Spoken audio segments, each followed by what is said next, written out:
hanya bagi nama-Mu Tuhan. Engkau yang layak menerima pujian dan sembah kami. Tuhan, kami mengucap syukur Tuhan bahwa siang hari ini kami boleh berada di tempat ini Tuhan. Bapak, kami senang Tuhan kami bisa bertemu dengan saudara seiman kami di tempat ini. Namun Tuhan, lebih daripada itu Tuhan, siang hari ini Tuhan kami datang bukan karena teman kami, bukan karena kiri kanan kami. Tapi kami mau datang Tuhan karena kami mau bersekutu dengan Engkau. Kami datang karena kami ingin mendengar firman-Mu Tuhan.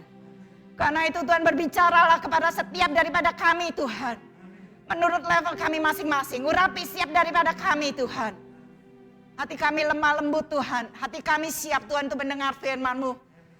Juga kami berdoa Tuhan untuk setiap daripada saudara-saudari kami yang mengikuti ibadah online.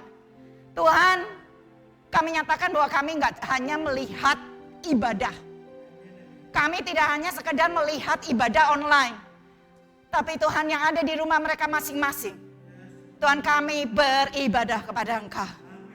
Karena itu Tuhan, biarlah hadirat-Mu boleh dicurahkan dimanapun kami berada. Di tempat ini, di rumah setiap jemaat-Mu Tuhan. Kami boleh bersama-sama bersatu hati Tuhan. Karena di mana roh Allah, di mana ada roh Allah, di situ ada kemerdekaan. Dan di mana kami bersatu di dalam nama Tuhan Yesus, roh Allah ada di sana. Terima kasih Tuhan Yesus. Siang hari ini kami juga berdoa untuk anak-anak kami Tuhan. Mari Engkau berkati sekolah minggu. Engkau berbicara kepada anak-anak kami Tuhan. Supaya di masa muda mereka pun, mereka boleh mengenal pencipta mereka. Terima kasih Tuhan, urapi tim sekolah minggu Tuhan. Dengan kuat kuasa yang daripada Engkau sendiri. Di dalam nama Tuhan Yesus Kristus. Amin. Amin. Haleluya. Shalom saudara semuanya. Haleluya. Saya senang sekali bisa berjumpa dengan saudara semua siang hari ini. Dan diberikan kesempatan untuk boleh membawakan firman Tuhan siang hari ini. Tema siang hari ini dari Kisah Para Rasul pasal yang ketiga. Yang memang diberikan dari tim apostolik kita. Kita akan membaca bersama-sama saudara Kisah Para Rasul pasal yang ketiga. Kisah Para Rasul pasal yang ketiga. Kita akan baca bersama-sama. 1, 2, 3. Kisah Para Rasul pasal yang ketiga dari ayat yang pertama sampai ayat yang ke-10. Kita akan baca bersama-sama ya. 1, 2, 3.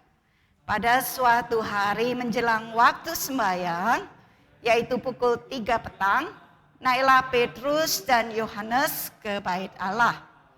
Di situ ada seorang laki-laki yang lumpuh sejak lahirnya, sehingga ia harus diusung. Tiap-tiap hari orang itu diletakkan dekat pintu gerbang bait Allah yang bernama Gerbang Indah, untuk meminta sedekah kepada orang yang masuk ke dalam bait Allah. Ketika orang itu melihat bahwa Petrus dan Yohanes hendak masuk ke bait Allah, ia meminta sedekah. Mereka menatap dia dan Petrus berkata, "Lihatlah kepada kami." Lalu orang itu menatap mereka dengan harapan akan mendapat sesuatu dari mereka. Tetapi emas dan perak tidak ada padaku. Tetapi yang ada padaku kuberikan kepadamu.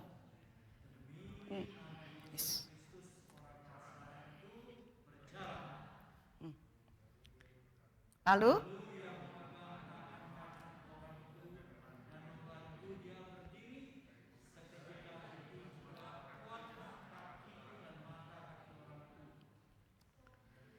ia meloncat berdiri, lalu berjalan kian kemari dan mengikuti mereka ke dalam bait Allah.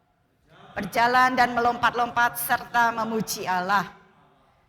Seluruh rakyat itu melihat dia sebagai, lalu mereka mengenal dia sebagai orang yang biasanya duduk meminta sedekah di gerbang bait Allah, indah bait Allah. Sehingga mereka dan tercengang tentang apa yang telah terjadi padanya. Saudara, ini adalah satu kisah yang mungkin saudara dan saya, kita semua sudah pernah mendengar ya. Kalau kita baca kisah para rasul pasal ketiga, kita pernah membaca kisah tentang orang lumpuh ini. Gitu ya. Jadi orang lumpuh ini setiap hari dia ada dibawa, diusung di depan bait Allah, di pintu gerbang indah, di mana dia meminta sedekah. Gitu ya. Saya mau kasih lihat slide yang ini. Saudara pernah nggak ngalamin ini? Slide yang keempat, bisa kasih lihat. Oh, pernah lihat nggak? Pernah lihat nggak saudara? Pernah. Pernah ngalamin nggak? Kadin pernah ngalamin? Ayu Cisang pernah ngalamin ini? Kayak kita ketari maska? Tai jitai. Wow, macet. Rasanya gimana saudara? Ngalamin kayak gini? Gimana? Jengkel, dongkol, jengkel, frustasi, betul saudara? Kenapa saudara? Kenapa saudara frustasi? Padahal mungkin saudara naik di dalam mobil dengan AC kalau musim panas. Adem kan di dalam mobil dengan AC? Nyaman enggak? Nyaman. Atau mungkin waktu musim dingin di dalam mobil saudara cukup hangat ada heaternya. Nyaman enggak? Nyaman. Tapi saudara ngadepin ini frustrasi enggak?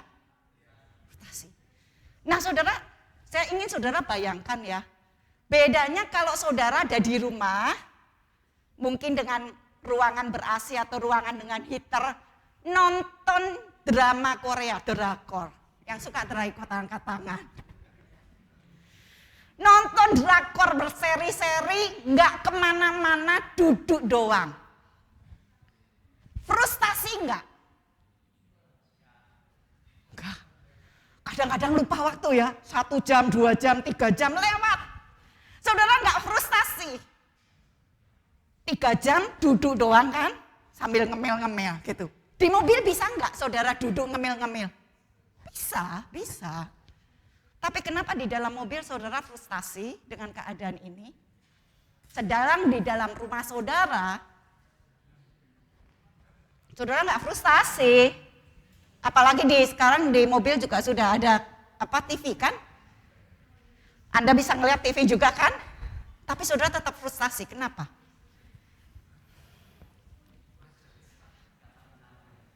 Karena saudara stuck atau saudara tidak bisa bergerak di tempat yang seharusnya saudara bergerak. Saya ulang ya, saudara frustasi karena saudara berada di tempat yang harusnya bergerak, tapi saudara tidak bergerak.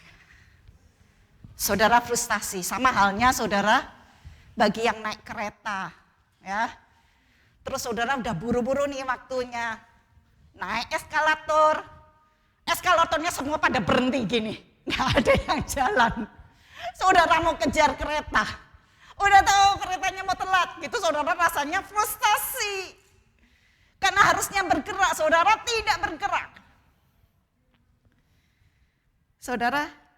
Saudara akan merasa frustasi.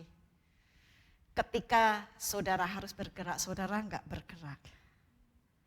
Saudara siapa tahu saudara, frustrasi yang saudara rasakan saat ini adalah karena Tuhan sebetulnya menghendaki saudara untuk bergerak maju. Tapi saudara diam saja. Karena itu saudara frustasi dengan kehidupan saudara. Ketika Tuhan menyuruh Anda bergerak, saudara enggak bergerak, saudara diam. Saudara akan frustrasi. Memang saudara untuk bergerak, saudara perlu keluar dari yang namanya zona aman. Kalau udah duduk suruh berdiri kayaknya susah, males gitu ya.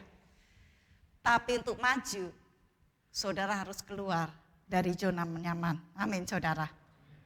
Nah saudara, hari ini kita belajar mengenai tentang orang yang lumpuh ini. Ya saudara ya. Memang kecenderungan manusia itu saya lihat memang susah untuk bergerak saudara. Males untuk bergerak. Contohnya saudara, ini bukannya nyindir sih. Saudara yang setiap minggu duduknya di tempat yang sama, siapa angkat tangan? Tiap minggu duduknya situ aja gitu ya. Kayaknya itu sudah nggak ada tulisannya, tapi this is my seat ya gitu ya. Duduknya sini terus gitu ya. Kecuali kalau yang translate memang apa boleh buat duduknya di situ ya. Gitu ya. Tapi saudara yang setiap minggu datang ke gereja udah pasti deh duduknya di situ. Seolah-olah itu sudah ada mereknya nama saudara di sana. Gitu ya. Berapa banyak saudara yang kalau misalnya ke restoran yang dituju ya itu terus ya bamian lagi gitu kali ya. Atau ramennya, kalau ke Narimas harus ke ramen pastur gitu ya. Ramen pastur, harus ramen pastur, tidak boleh ramen yang lain, harus ramen pastur di situ. Dan kemudian saudara begitu di restoran, saudara pilihnya menunya sama atau yang lain? Biasanya sama loh saudara. Ya kecenderungan manusia itu loh, nggak mau berubah. Gitu ya, lama-lama bosen. Ya bosen lah, menu ada 40 macam di restoran, Anda pilihnya itu doang. Jelas bosen saudara, betul saudara ya. Saudara kembali saya katakan, mungkin Anda frustasi dalam hidupmu sekarang. Karena Anda tidak bergerak maju ketika Tuhan menyuruh Anda maju. Nah saudara di sini ada seorang yang lumpuh saudara ya. Ada seorang laki-laki yang lumpuh, ini sudah masuk ke slide yang ke-6. Nah laki-laki ini dikatakan lumpuh. Tangannya bisa gerak enggak saudara? Bisa. Bisa ngomong enggak? Bisa, winginan ya. Tetapi kelempuhannya dia mempengaruhi seluruh kehidupannya. Ekonominya, cara pandangnya, pengharapannya, cara bicaranya, dan mungkin dia juga bergaul dengan orang-orang yang lumpuh juga saudara, sama-sama lumpuh. Nah saudara, di situ sangat menarik sekali gitu ya saudara ya ketika dilihat di sini, bahwa dikatakan bahwa di situ orang laki-laki lumpuh sejak lahirnya sehingga ia harus diusung. Betul saudara, dia nggak datang sendiri kan ke pintu gerbang Indah itu dia nggak datang sendiri. Dia harus diusung. Nah saya mau minta 3 orang laki-laki boleh kesini sebentar. Bantu saya supaya kita semua bisa ada gambaran. Yuk 3 laki-laki kesini. Ayo maju. Ya. Thank you. Teh Andre bisa tolong bawa itu. Nah. Yuk ke sini ya. Yang paling ringan siapa ini dari bertiga? Oke, kalau gitu ini kasih dia. Kasihan soalnya ya. Anggap si Benny ini orang yang lumpuh. Jadi kalian angkat ya. Diusung ya. Ini dari rumahnya kan? Rumahnya usung sampai pintu gerbang situ. Pagi hari usung sampai sana. Taruh. Dah, didudukin suruh duduk. Nah dia kan minta-minta kan? Minta-minta ya. Ya, minta-minta, gitu kan? Ini pulang. Hari Senin, sore, angkat balik, bawa pulang. Sore hari, bawa pulang dong. Masa ditinggal? Kan tiap-tiap hari. Bawa pulang lagi. Ya, bawa pulang, oke sampai di situ. Hari Senin selesai. Hari Selasa, bawa lagi loh. Bawa lagi. Bawa ke pintu gerbang lagi ya. Taruh di situ, didudukkan. Loh dia enggak bisa berdiri sendiri loh, harus didudukin loh. Dibantu loh, bantu duduk. Hari Selasa. Mereka pulang kan hari Selasa. Malam angkat-angkatan bawa pulang. Bawa pulang.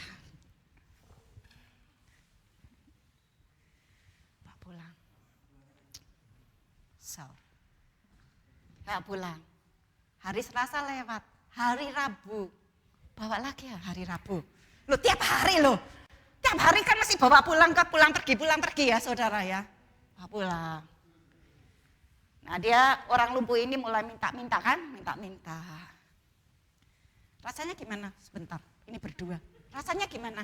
Capek, bosan. Capek, nyusahin ya. Sekali oke, tapi ini bilang tiap hari. Dan dia ini lumpuh sejak lahir. Kalau nanti saudara baca di Kisah Para Rasul pasal 4 dikatakan bahwa ini orang 40 tahun loh. 40 tahun sampai ketika dia ketemu dengan Petrus dan Yohanes. 40 tahun. Jadi setiap hari angkat lagi, bawa pulang. Nah ini baru hari Rabu loh. Baru hari Rabu. Masih ada Kamis, Jumat, Sabtu. Hari Minggu libur mungkin ya. Nah hari Rabu. Sekarang hari Kamis saya bawa lagi. Saudara, ini saya ingin saudara ada gambaran, bayangan ya dengan jelas ya. Kasih. Senin, Selasa, Rabu, Kamis. Bawa pulang nih sudah sore, silahkan. Dia sudah minta-minta toh. Nah sampai di sini dulu sebentar saudara. Kita lihat ya saudara, ini ada ada orang yang mengusung. Artinya lebih daripada satu orang yang mengusung. Anggap aja 2. Joni, kita sebut aja namanya Joni dengan Jono lah gitulah, yang gampang ya. Joni dengan Jono. Ini ngangkat tiap hari pagi sore gitu kan ya. Mungkin awal-awalnya kasihanlah dia nggak ada kerjaan, kasihanlah dia nggak bisa ngapa-ngapain. Tapi hari lepas hari mulai lihat dong, wih duitnya banyak loh. Kita ngusung dia, kita nggak dapat apa-apa, ngerasa nggak? Kerasa ya? Mau minta bagian enggak? Kira-kira? Lama-lama dia pikir, gua ngapain ya capek-capek ngusung dia. Gua minta deh, kasih sebagian. Bilang kasih sebagian. Saudara, enggak disebutkan di dalam Alkitab. Tapi ada Joni, ada Jono. Yang membawa setiap hari, mungkin mereka mengambil keuntungan daripada kelumpuhan. Jelas saudara ya. Ketika orang ini lumpuh, ada Joni dan Jono. Di mana sepertinya dalam tanda kutip membantu. Tapi sebetulnya mengambil keuntungan. Berharap enggak dia ini sembuh? Itu kamu terlalu Kristen. Berharap enggak dia sembuh? Kalau dia sembuh kamu enggak dapat duit loh. Kalau bisa selama-lamanya gini deh, gue bisa ngangkat-ngangkat doang pagi sore dapat bagian sih. Bagi 3 ya, mungkin gitu saudara. Betul saudara? Ini bayangan kita aja gitu ya, enggak ada ditulis di Alkitab. Tidak jelas ada Joni dan Jono, tapi jelas ada orang yang mengusung setiap hari. Dan orang-orang ini adalah orang-orang yang mengambil keuntungan di dalam kelemahan dan kelumpuhan orang ini. Thank you untuk Joni Jono. Boleh ini dulu. Ini enggak usah dibawa pulang dulu sebentar. Ini belum selesai. Saya minta 2 orang, Petrus dengan Yohanes. Ini Joni dan Jono, silahkan duduk dulu. Tinggalin dulu dia di sini biar minta-minta dulu. Kalau minta-minta gimana kira-kira? Ya, gitu ya. Saya bisa minta 2 laki-laki ke depan. Yang bisa boleh menjadi Petrus dengan Yohanes. Kesini deh. Buruan. Yuk buruan.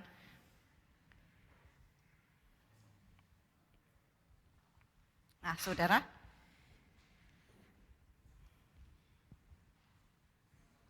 Petrus dan Yohanes lewat. Ya. Ini Petrus, ini Yohanes gitu ya, dianggap gitu ya. Petrus, Yohanes ini yang kayaknya lebih galak sedikit jadi Petrus. Yohanes kan baik hati kan, lemah lembut gitu ya. Terus lihat nih ada orang, dia minta-minta gitu kan ya. Kemudian mereka menatap dia, dipraktekkan, dicoba dipraktekkan. Ya. Terus mereka bilang apa? Lihatlah pada kami. Nah waktu lihat pada kami, orang itu menatap mereka dan mengharap mendapatkan sesuatu. Ya. Mengharapkan apa saudara? Mengharapkan apa saudara? Wah. Lah tapi Petrus berkata apa saudara? Emas dan perak tidak ada padaku. Coba dipraktikkan. Lihatlah padaku, emas dan perak aku enggak punya. Loh, ngomong. emas dan perak nggak ada padaku. Saudara, kira-kira perasaannya gimana? Perasaan kamu gimana? Kecewa. Tadi dibilang, lihatlah padaku. Dia lihat kan, sudah dilihat. Berharap didapat ya, berharap dikasih. Tapi dia tiba-tiba dia bilang, emas dan perak gue gak punya. Istilahnya, duit gue gak punya. Mungkin bagi orang yang lumpuh ini bilang, lah ngapain lu suruh aku gue lihat? Lu gitu kan kira-kira gitu ya. Ngapain sih kamu suruh aku lihat kamu? Lu gak punya duit gitu kan ya. Rasanya dia pasti kecewa sekali saudara.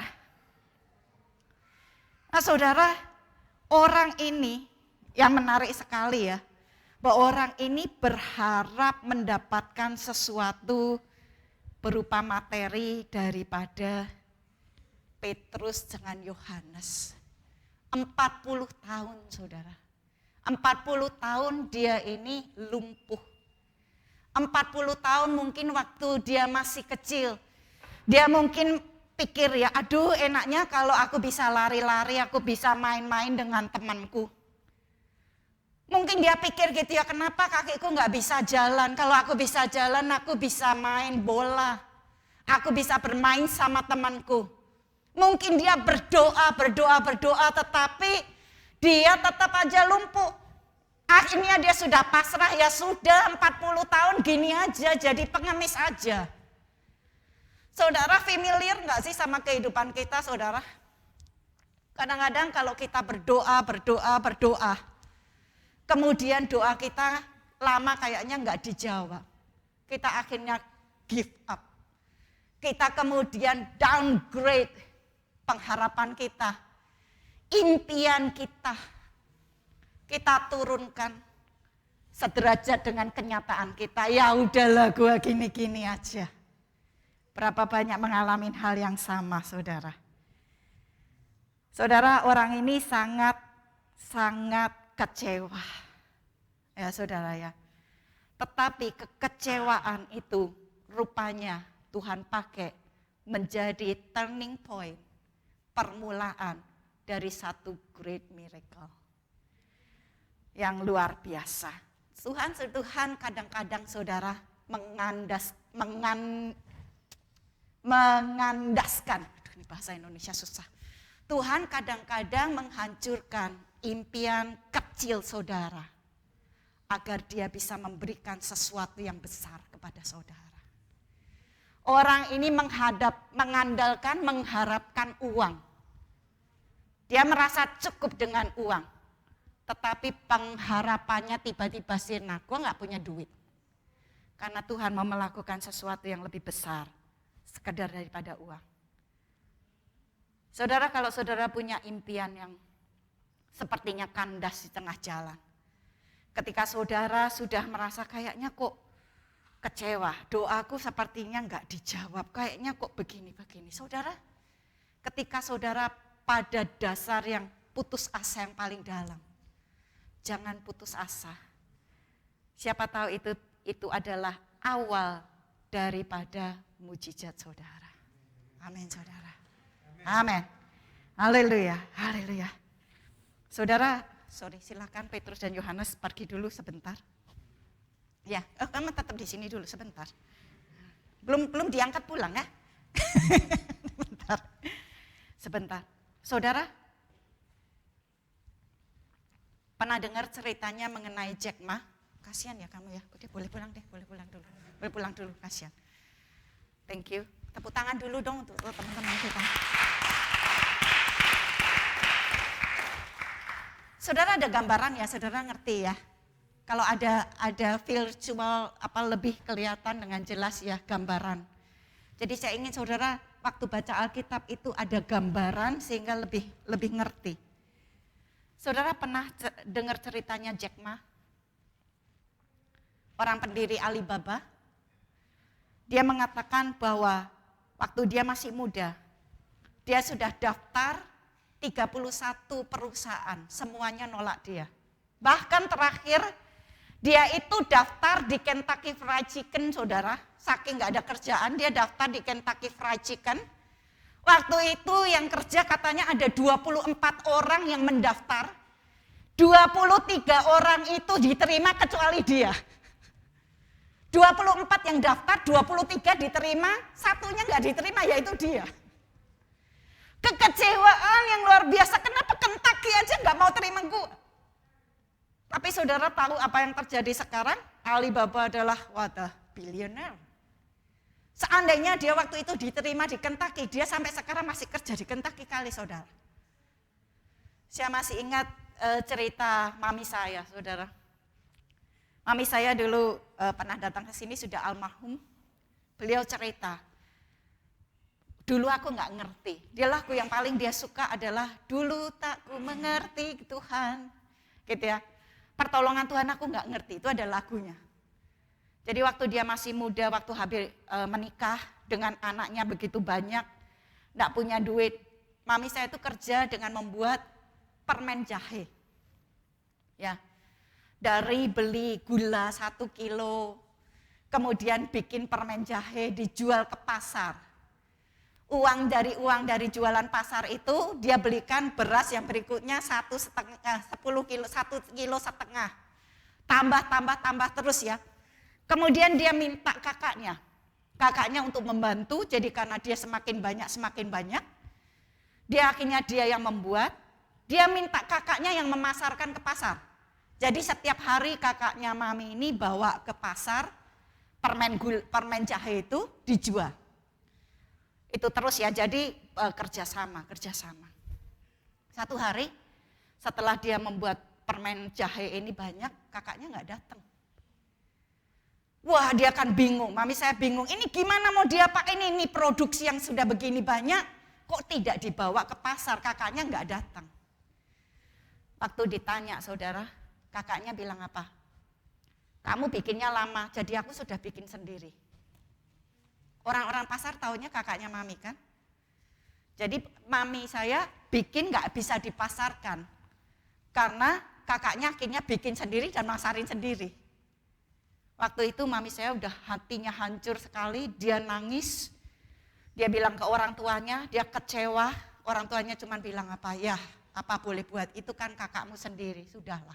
Relakan. Mami saya bilang, aku mesti kerja apa? Tapi dari situ saudara, rupanya Tuhan punya rencana yang lain. Dari mulai membuat makanan-makanan yang lain saudara, sampai akhirnya mami saya paling tidak bisa menyekolahkan saya dan kakak saya di sini. Satu yang luar biasa.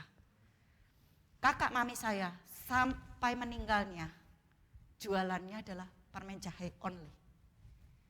Ketika dia tahu mami saya semakin sukses, kakak mami saya itu nggak berani masuk ke rumah.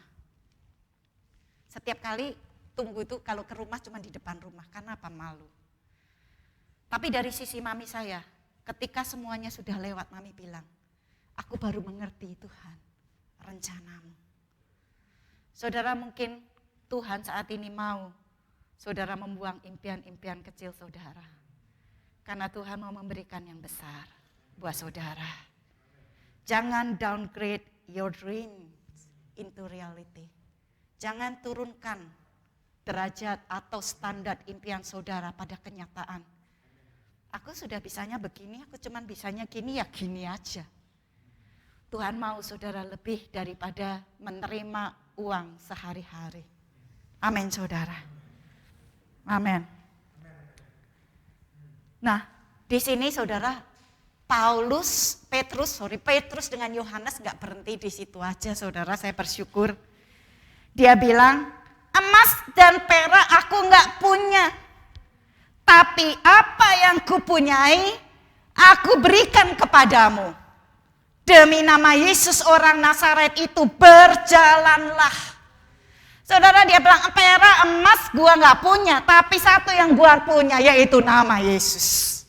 Saudara, seringkali kita mikirnya fokusnya kepada hal-hal yang kita nggak punya. Gua nggak punya mobil, gua nggak punya rumah, gua nggak punya duit, gua nggak punya tabungan. Kalau kita melihat orang lain kayaknya punya lebih. Saudara, tapi kalau saudara tahu apa yang saudara punya, hidup saudara akan berubah. Do you know what you have? Saudara tahu nggak saudara punya apa? Coba katakan kiri kanan saudara. kamu punya sesuatu. Bilang yang dengan yakin, loh, kamu tuh punya sesuatu. Kamu punya sesuatu. Saudara-saudara punya sesuatu, saudara. Petrus dan Yohanes dia bilang, gua memang gak punya duit, gua memang gak punya emas dan perak, aku gak punya. Tetapi aku tahu yang aku punya lebih besar nilainya daripada emas dan perak. Yang aku punya lebih berharga daripada emas dan perak. Dan lebih berguna buat kamu daripada emas dan perak. Saudara, tahu nggak saudara apa yang saudara miliki? Saudara, kalau saudara tahu siapa saudara di dalam Kristus, hidup saudara akan berubah. Saudara, kalau saudara tahu apa yang saudara punya, cara bicara saudara akan berubah. Cara pandang saudara akan berubah. Kalau saudara tahu siapa saudara di dalam Kristus saudara, cara doa saudara juga berubah. Karena saudara tahu, saudara adalah anak Allah. Artinya semua janji Allah adalah milik saudara. Beri tepuk tangan untuk buat Tuhan. Wow, saya excited sekali saudara. Saya tahu saya adalah anak Allah, artinya seluruh janji Allah itu milik saya. Amin saudara. Kalau Allah melakukan mujizat, sampai sekarang pun Allah melakukan mujizat. Amin saudara. Apa saja sih saudara? Sadarkah saudara kalau saudara dalam Yohanes 1 ayat 12 dikatakan semua orang yang menerima Yesus diberi kuasa jadi anak-anak Allah. Saudara, waktu saya masih kecil, papi saya lumayan punya pengaruh lah ya di daerah kota kecil saya. Kalau ada apa-apa, saya cuma bilang, saya anaknya Trubus. Wah gitu ya saudara. Itu sudah rasanya, wah bangga sekali gitu saudara. Orang, oh anaknya itu ya. Oke. Gitu saudara. Saya tahu saya anaknya siapa. Karena itu saya bertindak berbeda. Saudara, kalau saudara tahu bahwa saudara itu anak Allah, saudara akan berbeda. Anak Allah yang penuh kuasa. Amin saudara. Saudara dapat apa sih? Menjadi anak-anak Allah. Dikatakan bahwa kita tidak akan kekurangan hal-hal yang baik. Karena kita ini anaknya Allah. Allah yang punya langit dan bumi.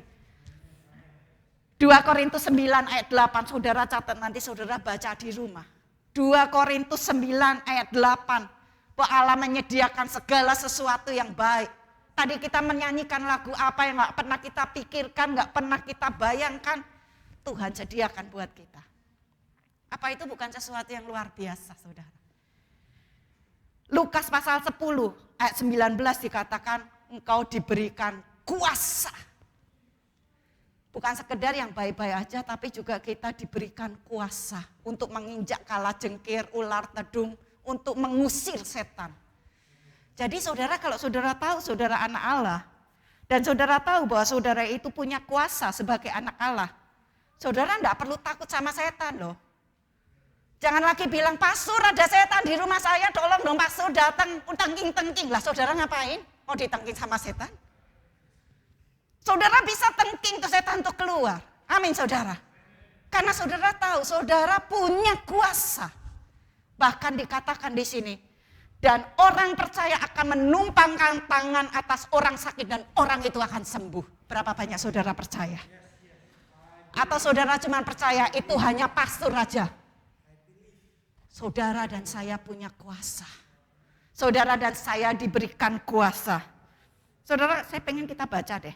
Lukas pasal 19 Lukas pasal 10 ayat 19. Tolong kita baca bersama-sama yuk. 1, 2, 3. Sesungguhnya aku telah memberikan kuasa kepada kamu untuk menginjak ular dan kalajengking dan kuasa untuk menahan kekuatan musuh sehingga tidak ada yang akan membahayakan kamu. Satu lagi saudara, Markus 16. Markus 16 ayat 17 sampai 18. Saya mau kita benar-benar ngerti saudara ya. Yuk kita baca sama-sama. Ayat 17. Tanda-tanda ini akan menyertai orang-orang yang percaya. Mereka akan mengusir setan-setan demi namaku. Mereka akan berbicara dalam bahasa-bahasa yang baru bagi mereka. Ayat 18. Mereka akan memegang ular dan sekalipun mereka minum racun laut, mereka tidak akan mendapat celaka. Mereka akan meletakkan tangannya atas orang sakit dan orang itu akan sembuh. Saudara, ini tidak berarti saudara terus pergi ke kebun binatang, terus megang-megang ular, terus sengaja minum-minum racun gitu, bukan ya. Itu namanya mencobai Tuhan. Tapi seandainya ada orang yang mau mencoba mencelakai saudara, ada kuasa. Amin saudara. Dan dikatakan, orang mereka akan menumpangkan tangan ke atas orang sakit. Mereka ini siapa saudara? Mereka itu siapa? Mereka itu siapa? Katakan nama saudara. Mereka itu siapa? Saya. Saya akan meletakkan tangan atas orang sakit dan orang itu sembuh. Kadang-kadang kita takut ya saudara meletakkan tangan atas orang sakit. Nanti kalau dia nggak sembuh gimana ya? Itu urusannya Tuhan. Bagi kita adalah kita percaya. Amin saudara. Bukan kita kok yang menyembuhkan, kuasa Tuhan yang dinyatakan di dalam kita. Amin saudara. Saudara, kekurangan hikmat, Yakobus 1 ayat 5 dikatakan, barang siapa kekurangan hikmat, minta. Bahasa Jepangnya tuh saudara ya, kamu kurang hikmat, minta oh. Saudara, bahasa Jepang, minta oh, ngerti tahu saudara? Minta oh, mintalah. Kamu kurang hikmat, tinggal minta sama Tuhan. Bahkan Yesaya 48 ayat 17 dikatakan bahwa akulah yang akan mengajar engkau hal-hal yang berfaedah. Kalau bahasa Inggrisnya saudara dikatakan, Yesaya 48 ayat 17 dikatakan bahwa I'm the Lord. Bisa terjemahan yang lain, katakan who teach you to prosper. Aku adalah Allah yang mengajarkan kamu untuk memperoleh keuntungan. Tuhan itu bisa ngajar kepada kita sih saudara. Tuhan bisa mengajar kepada kita bagaimana kita bisa melakukan bisnis. Bagaimana kita bisa sekolah dengan nilai yang tinggi. Tuhan itu bisa ngajarin kepada kita. Sayangnya kenapa kita seringkali nggak bisa ngalami? Karena kita downgrade kuasa Tuhan dengan pikiran kita. Kita menganggap Tuhan bisanya segini menurut otak dan pemikiran kita sendiri. Kita nggak membiarkan Tuhan melakukannya bagi kita. Saudara, ini sesuatu yang luar biasa. Saya kalau ingat saudara akan siapa kita di dalam Kristus, excited sekali saudara. Saya cara berdoa saya juga sudah berbeda saudara. Saya nggak berdoa Tuhan tolong. No. Saya stand. Saya berdoa buat anak-anak saya, sudah bilang Tuhan tolong anak saya. Saya udah nggak berdoa begitu lagi saudara. Saya berdoa dengan otoritas. Saya akan berdoa dalam nama Tuhan Yesus. Anak-anakku adalah anak-anak yang perkasa. Anak-anakku adalah anak-anak yang membawa pengaruh bagi dunia, bagi generasi mereka. Anak-anakku adalah anak-anak yang tahu membedakan yang baik dan yang benar. Kenyataannya gitu apa enggak, gue enggak tahu. Tapi aku tahu imanku jalan. Amin saudara. Saudara akan berbeda. Lebih dari sekedar emas dan perak, nama Yesus lebih berkuasa. Saudara, ini sesuatu yang sangat luar biasa sekali saudara. Petrus dan Yohanes mengatakan ketika mereka ditanya saudara, dengan kuasa apa kamu melakukan ini? Kisah Para Rasul 4 ayat 9. Ketika mereka ditanya, mereka mengatakan, jika kami sekarang harus diperiksa karena sesuatu kebajikan kepada orang sakit, dan harus menerangkan dengan kuasa manakah orang itu disembuhkan, maka ketahuilah kamu sekalian dan seluruh umat Israel, bahwa apa saudara? Dalam nama Yesus, orang Nazaret yang telah kamu salibkan, tetapi yang telah dibangkitkan Allah dari antara orang mati, bahwa oleh karena Yesus itulah orang ini berdiri dan sehat. Jadi bukan karena mereka, tapi dia tahu kuasa nama Tuhan Yesus yang ada pada mereka. Amin saudara. Amin saudara. Lebih daripada emas dan perak. Kuasa Tuhan.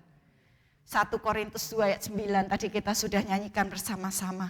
Apa yang gak pernah dilihat oleh mata, apa yang gak pernah didengar oleh telinga, apa yang gak pernah timbul dalam hati manusia, semuanya itu disediakan bagi mereka yang mengasihi Dia.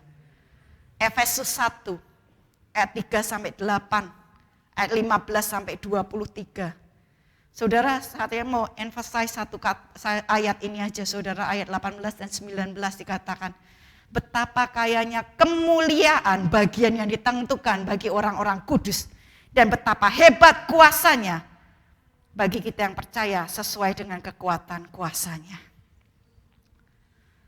Saudara mau berhenti atau mau lanjut? Wah, saya lagi excited sekali. Boleh kasih saya 5 menit lagi, saudara ya. Saudara, udah waktunya kita bangkit dan berjalan. Gimana saudara untuk bangkit dan berjalan? Perhatikan sekeliling Anda.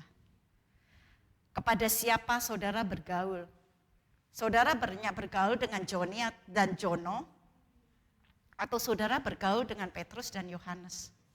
Satu kali ada seorang baker gitu ya, seorang kerja di pabrik roti, dia cerita gitu ya. Setiap kali dia pergi ke supermarket gitu ya, orang supermarket selalu kayak cium sesuatu gitu ya.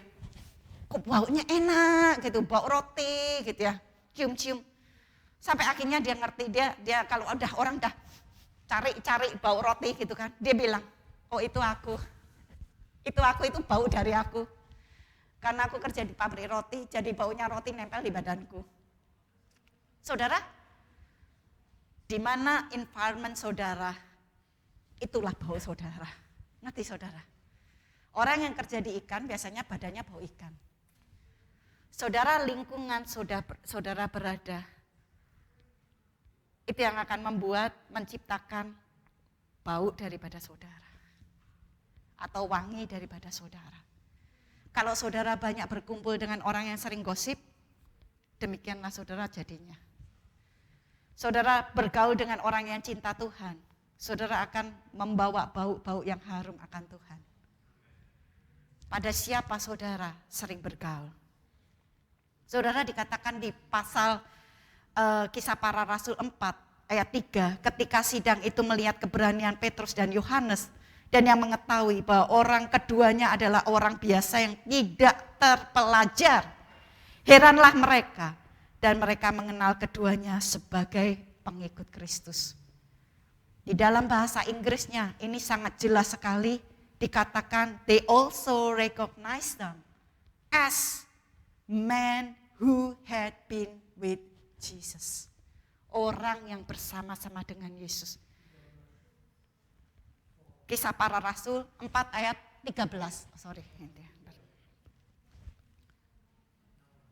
Ya betul ya, 13 ayat 13. Mereka adalah orang-orang yang bersama dengan Yesus. Saudara, Petrus mengatakan, bangkitlah, berjalanlah, get up and walk. Itu dia nyontoh Tuhan Yesus loh saudara. Kalau saudara nanti baca di Matius pasal yang ke-9, Yesus itu melihat orang yang lumpuh, Tuhan Yesus bilang, bangkitlah, angkat tempat tidurmu dan berjalanlah. Karena Petrus sering sama-sama Yesus, dia bisa lihat apa yang Yesus lakukan dan dia bisa melakukan, saudara. Karena ini jelas sekali, Petrus bersama-sama dengan Yesus, dia melakukan apa yang Yesus lakukan. Nah saudara biasa bersama-sama dengan siapa? Kalau saudara banyak bersekutu dengan Tuhan, saudara banyak hubungan dekat dengan Tuhan, saudara akan melakukan apa yang Tuhan lakukan. Amin saudara. Saudara perhatikan, kalau saudara mau revival, saudara mau hidupmu berubah, rubahlah lingkungan saudara. Rubahlah tempat saudara istilahnya berkerumun atau bersekutu. Karena lingkungan saudara akan memberikan corak dalam kehidupan saudara. Amin saudara. Terakhir saudara, saya ada ingat satu ayat saudara di dalam Habakuk saudara ya. Habakuk pasal yang ketiga ayat 2 dikatakan, ya Tuhan, saya minta pemain musik boleh maju. Habakuk 3 ayat 2 dikatakan, ya Tuhan, ku dengar tentang perbuatanmu. Ini terjemahan Indonesia masa kini. Dikatakan gini, ya Tuhan, dengarlah tentang ku dengar tentang perbuatanmu, maka rasa hikmat memenuhi hatiku. Kiranya perbuatan besar itu kau ulangi lagi dan kau nyatakan di zaman kami ini. Hendaklah kami kau kasih walaupun kau panas hati. Dalam bahasa, ada satu cerita saudara tentang Billy Graham. Pada tahun 1940, Billy Graham ini masih sekolah teologi saudara. Dan profesornya namanya Edwin Orr. Dia mengajak murid-murid sekolah Alkitab itu ke Inggris. Ada trip ke Inggris dan mengunjungi tempat-tempat yang bersejarah terjadinya kebangunan rohani di sana. Salah satu yang dikunjunginya adalah tempat daripada rumah John Wesley. Dia adalah seorang orang yang membawa kebangunan rohani, gitu saudara ya, pada tahun 1700-an dan yang mulai gerakan metodis. John Wesley ini adalah orang yang dipakai Tuhan secara luar biasa. Ketika mereka pergi ke rumahnya John Wesley, itu di situ dikasih tahu ya, oh ini kamarnya John Wesley. Ini adalah ranjangnya John Wesley, di mana dia setiap hari berlutut berdoa untuk adanya kebangunan rohani terjadi di Inggris pada tahun 1700. Ketika mereka kemudian anak-anak sekolah teologi ini pulang, mulai profesornya ngitung anaknya, kurang 1 saudara. Waktu dicari-cari kurang 1 ini, kurang si Billy Graham ini enggak ada. Enggak masuk di bus. Kemudian dia cari-cari, dia masuk ke dalam rumahnya. Waktu itu ditemukan Billy Graham saudara sedang berlutut. Dan dia berkata, God, do it again. And do it through me. Tuhan lakukan lagi. Dan lakukan melalui aku. Dan saudara kita tahu sampai umur hampir 100 tahun. Billy Graham dipakai Tuhan untuk membawa kebangunan rohani yang besar. Saya waktu dengar cerita ini saudara, hati saya bergetar. Saya bilang, Lord, Tuhan, do it again. And do it through me. Tuhan, mari Tuhan, bangkitkan kami kembali. Lakukan kebangunan rohani dan lakukanlah melalui aku. Berapa banyak saudara merindukan hal yang sama. Mari kita bangkit berdiri saudara. Saya ingat satu lagu. Saya ingin kita nyanyikan lagu itu. Kalau saudara ingin hidup saudara dipakai untuk membawa satu kebangunan rohani. Saudara ketika nyanyi lagu ini, biarlah lagu ini jadi doa buat saudara. Dan saudara-saudara boleh maju ke depan. Menyatakan Tuhan, lakukan lagi Tuhan. Tuhan mari lakukan kebangunan rohani. Dan lakukan melalui aku Tuhan. Di dalamku dan melalui aku. Saya minta lagu ini yang sudah disiapkan untuk dinyanyikan. Betapa hatiku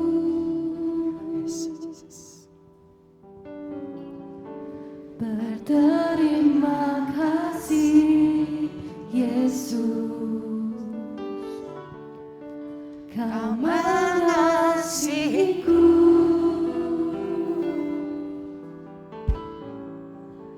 Kau memilikiku,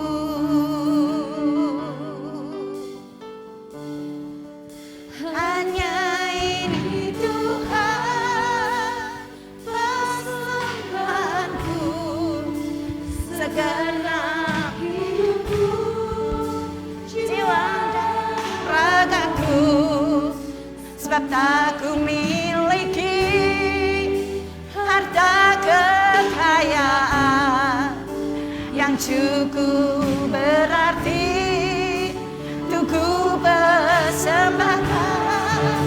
Hanya ini Tuhan permohonanku, terimalah Tuhan persembahanku, pakailah hidupku sebagai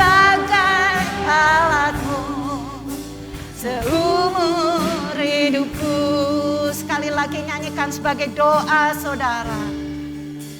Betapa hatiku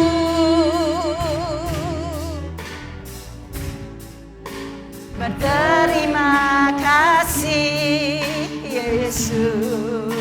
Yesus, terima kasih Tuhan. Terima kasih Tuhan karena Engkau mengasihi kami Tuhan. Dan Engkau memiliki kami, kami adalah milik-Mu Tuhan. Hanya ini Tuhan persembahanku, segenap hidupku, jiwa dan ragaku, sebab tak ku miliki harta kekayaan yang cukup berarti untuk ku bersembah